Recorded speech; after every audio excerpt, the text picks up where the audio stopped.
Want to check which accounts you've blocked on X? Or maybe unblock someone from your blocked list? In this video, I'll show you exactly where to find your blocked accounts. Start by opening the X app on your phone.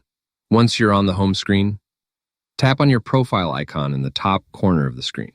This will open the side navigation menu with all your account options. From there, tap on Settings and Support, and then select Settings and Privacy from the expanded menu. Now you'll see several settings categories. Look for Privacy and Safety and tap on it.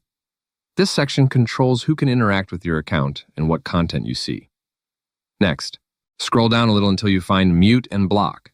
Tap on it to open more account management options.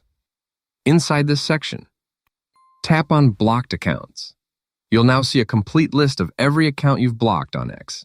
And from here, you can review the list, open profiles, or unblock someone anytime if you change your mind. Take your time scrolling through the list, especially if you've blocked a lot of accounts over time. Now you know exactly where to manage blocked accounts on your X profile. Thanks for watching, and I'll catch you in the next one.